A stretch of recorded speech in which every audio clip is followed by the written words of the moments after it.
My dear viewers, welcome to TJ classes. Today we are going to solve previous year questions. PYQ आज से मैं start कर रहा हूं, आज की डेट नोट कर लो। सारे PYQ एक तरफ से करवाऊंगा। आज की जो PYQ है 2023 का मैथमेटिक्स का series WX1YZ upon C, question paper code है 30 upon C1 set 1। Actually 4-5 sets में पेपर बनते हैं बेटा। तो क्वेश्चन पेपर क्वेश्चन दूंगा, उसका सॉल्यूशन दूंगा, लगाना कैसे है ये सीखिएगा कि टीजे सर लगाते कैसे, वैसे ही लगाइएगा 99 नहीं आएगा, इट्स माय गारंटी। ओके, सो चलते हैं फर्स्ट क्वेश्चन पे। फर्स्ट क्वेश्चन है सेक्शन ए का। फर्स्ट क्वेश्चन है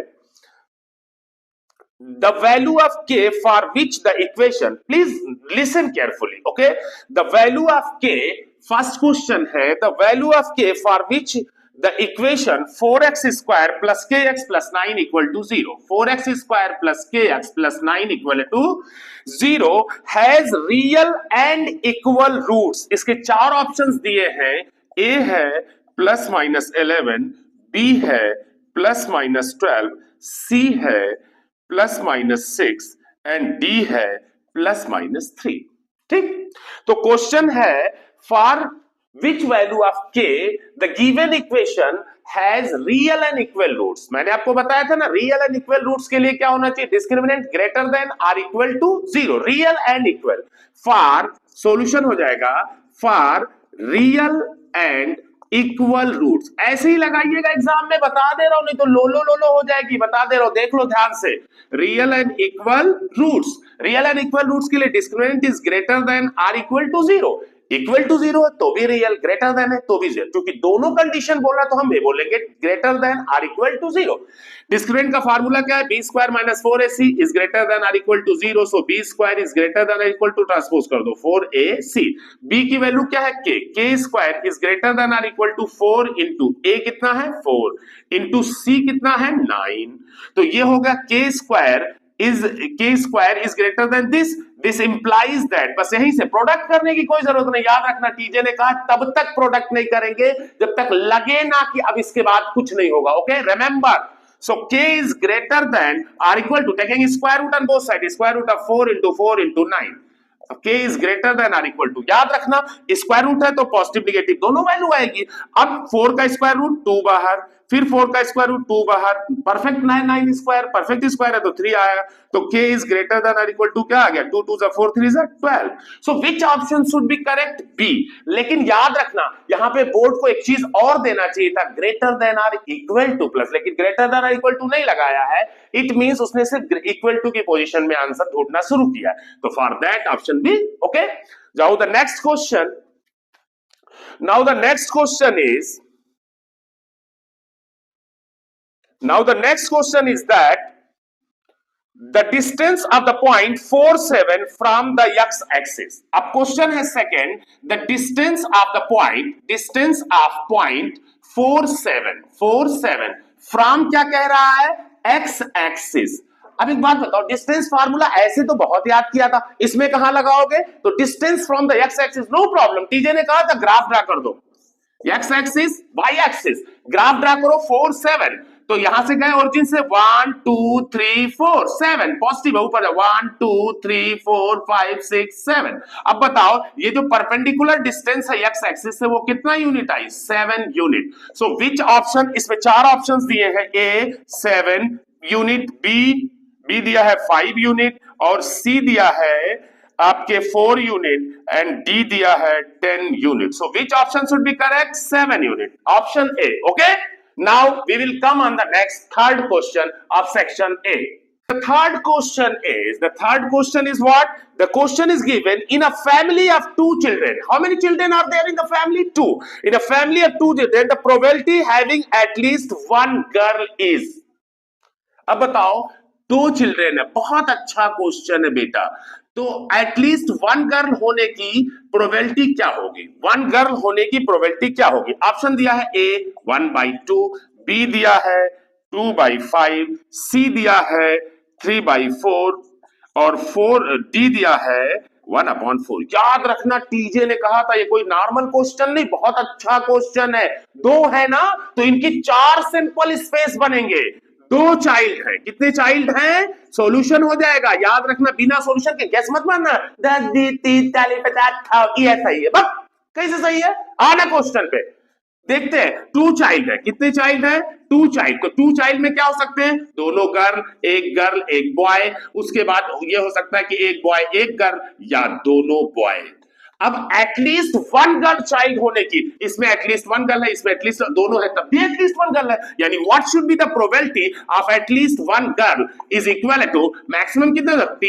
3 upon total number of space कितने? 4। तो which option should be correct? C. Okay, remember such type of solution you have to do.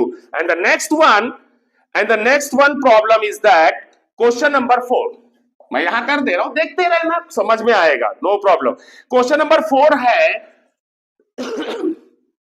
the condition for which the pair of equation ax plus 2y equal to 7, the condition for which, remember, listen the question carefully, the condition for which the pair of equation ax plus 2y equal to 7 and 3x plus by equal to 16 represent parallel lines. Parallel line की condition क्या है? Solution हो जाएगा, ये optional नहीं है, directly इसको लगाना है। देखो ये क्वेश्चन नंबर जो आपका रिप्रेजेंट पैरेलल लाइन, तो कंडीशन कौन सी होगी? इसके ऑप्शन दिया है नंबर 1 ए दिया है, ऑप्शनल ही है, ए है a b equal to 7 upon 16, b option है a b equal to 6 and the C option is that it is AB equal to 3 and the fourth option is that AB equal to 2. Which option should be correct? तो अब आप solution कर लो, solution क्या होगा? For infinite solution, for infinite solution, infinite solution की condition क्या है? A1 upon A2 equal to B1 upon B2 is equal to C1 upon C2. A1 B1 C1, A is the coefficient, A1 is the coefficient of first equation में A1 B1 C1 और second equation में A2 B2 C2। याद रखना दोनों के constant term या तो right side होने चाहिए या तो लेफ्ट साइड। ओके, तो दोनों राइट साइड है, no problem at all. A1 A upon 3 equal to 2 upon B equal to 7 upon 16। तो इसको तो लेना नहीं, हमें A और B में ऑप्शन में चाहिए, तो इन दोनों को पकड़ा, क्रॉस मल्टीप्लाई किया, तो A upon 3 equal to 2 upon B, cross multiply करो, AB इक्वल टू क्या हो गया? 6। So which option should be correct? Option B. Okay, remember, learn how to solve the problem because TJ is here to teach you how to solve the problem. Okay, now next question number 5 is the zeros of the polynomial 3x square plus 11x minus 4. Question number 5 है the zeros, मैंने बताया था ना, zeros को roots भी बोलते हैं, solution भी बोलते हैं। the zeros of the polynomial 3x square plus 11x minus 4r।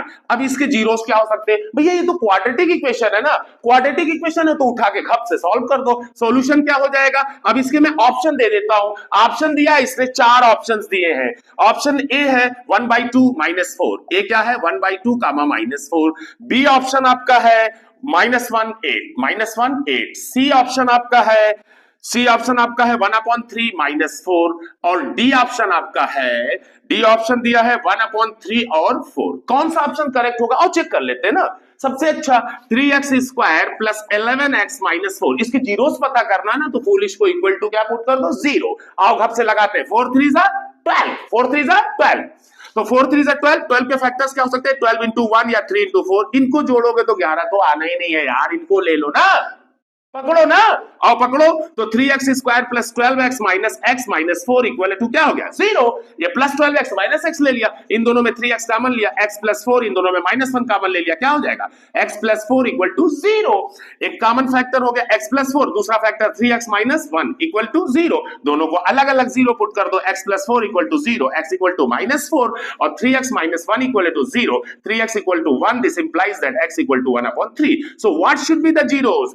-4 and 1/3, so -4 and 1/3, that is option C. Okay, remember, always remember whatever I say, just follow the rules how to solve the problems. Okay, and the next one is that problem number 6 is that, याद रखना, ये paper, ये series लिख दिया है, download कर लेना, सारे क्वेश्चन से मिलेगा, सॉल्यूशन ऐसे नोट लेना, वीडियो का एक एक पॉइंट, एक एक सेकंड छोड़ना, तो समझ लेना लो हो जाएगी। देख लो ध्यान से। क्वेश्चन नंबर 6 है cot square theta -1 upon sin square theta is equal to cot square theta minus 1/sin² theta is equal to क्या है? ऑप्शन ए दे रहा है 1, बी दे रहा है 2, सी ऑप्शन दे रहा है -2 और डी ऑप्शन दे रहा है -1। कौन सा ऑप्शन सही होगा? कोई बात नहीं, आओ ना सॉल्यूशन। क्या सॉल्यूशन क्या है? cot² थीटा -1/sin² थीटा, इसको लिख दिया cot² theta minus 1/sin, reciprocal है cos² थीटा, cosec² थीटा, तो cot² theta minus cosec² theta, identity याद है ना? बताया था क्या?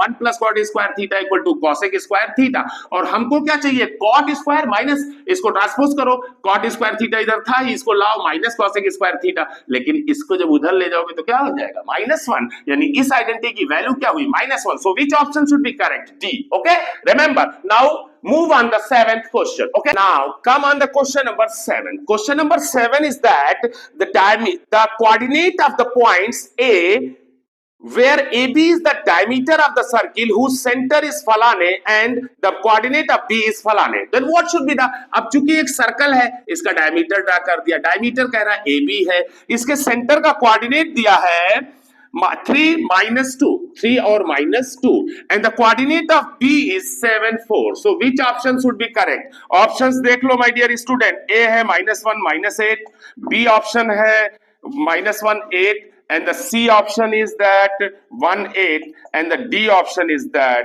1, -8. So which option should be correct? No problem at all. Since we know it is a diameter, ना diameter है तो सेंटर इसका क्या होगा? Mid point. क्या होगा? Mid point. Let the coordinate of the A is x, y. So according to the definition, solution क्या हो जाएगा? आप बताइए, जब ये मिड पॉइंट है तो इसका x कोऑर्डिनेट 3 इक्वल टू क्या होगा? x1 + x2 x + 7/2. This implies that x + 7 equal to 3 2 6. So x equal to 6 - 7 कितना आ गया? x coordinate -1.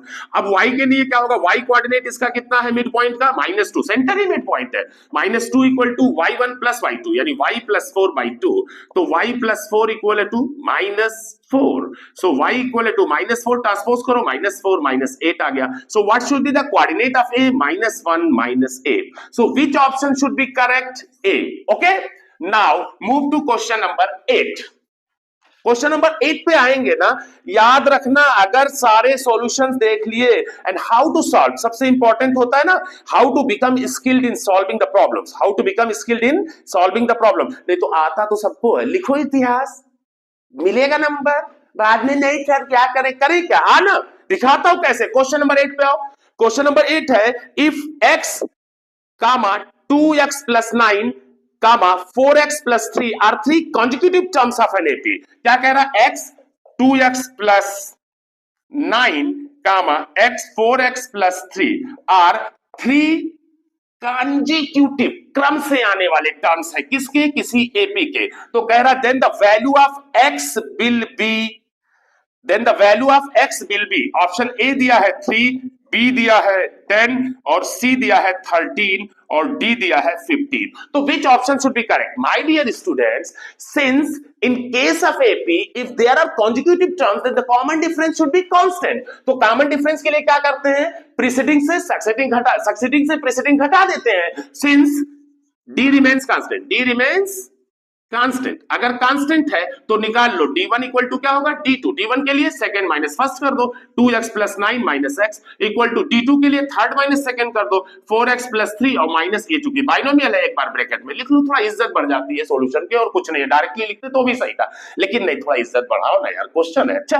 आओ तो इसको घटाओ, 2x - x, x + 9 equal to 4x। अब 4x को खोलो ना, बड़ी इज्जत से खोलो, अंदर ले जाओ, -2x -9 हो जाएगा, माइनस अंदर जाएगा, तो x + 9 equal to 2x - 2x, 2x बचा और +3 है, -6 हो गया बेटा। दिस इंप्लाइज दैट x को उधर ट्रांसपोज करो, उधर 2x पहले से, इसको गरीब को ले गए, -x हो गया, इस गरीब को इधर ले आओ, 9 + 6 यानी x इक्वल टू कितना आ गया? 15। So which option should be correct? D. Okay, now we will move on the next question. The next question number 9th is, question number 9th है the height of a tower is 20 metre. याद रखना, tower ऐसे नहीं खड़ा होता, ऐसे ऐसे perpendicular होता है अर्थ के। Okay, remember the height of a tower is 20 metre, the length of its shadow made on the level ground when the sun's altitude is 60 degree is.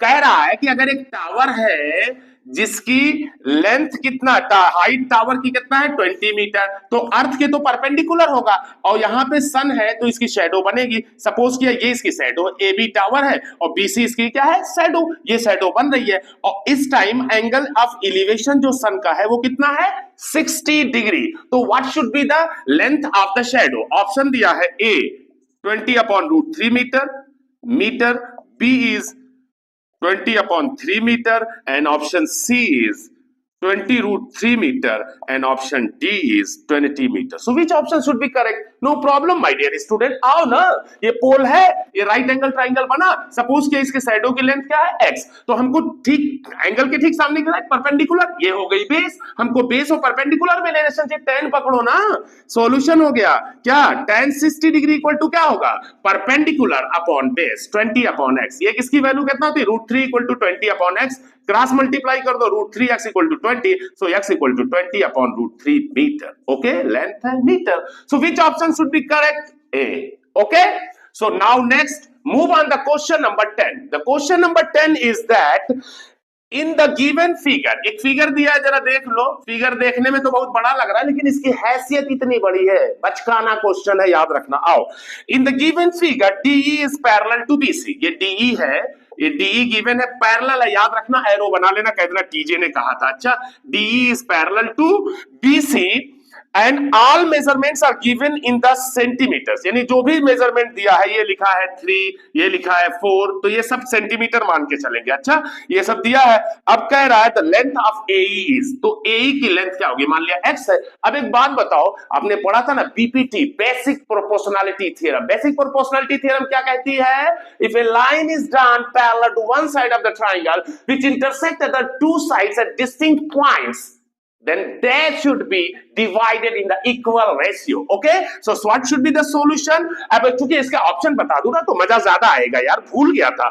Option है ए 2 सेंटीमीटर, ए क्या है 2 सेंटीमीटर, बी है 2.25 centimetre, देखो decimal में लिख रहा है, कंफ्यूजिया रहा है, कंफ्यूजिया नहीं पाएगा, याद रखना, तीजे है ना 2.75 centimetre. So which option should be correct? According to by BPT, basic proportionality theorem, इस इक्वल रेशियो में डिवाइड होगा, यानी AD/DB इक्वल टू क्या हो जाएगा, AE/EC, तो AD कितना है 3/4 equal to x/3, cross multiply करो, 4x = 3 3 9, सो x = 9/4 डिवाइड करो तो क्या, 4 दूनी 8, 4 दूनी 8, 1 0, 4 दूनी 8, 2 4 बचे 20, यानी 2.25 centimetre. So which option should be correct? B. Okay, so for such type of solution follow TJ classes, and in the next video we will proceed from the question number 11. Okay, of this series only, तुम Google से जाके इस series को download कर सकते हो, paper देखते रहना, सॉल्यूशन देख लेना, how to solve the problem. Okay, so remember, और एक बात बताओ, जब वीडियोस अच्छी लगे तो लाइक करना चाहिए। Okay, please like share and subscribe, thank you.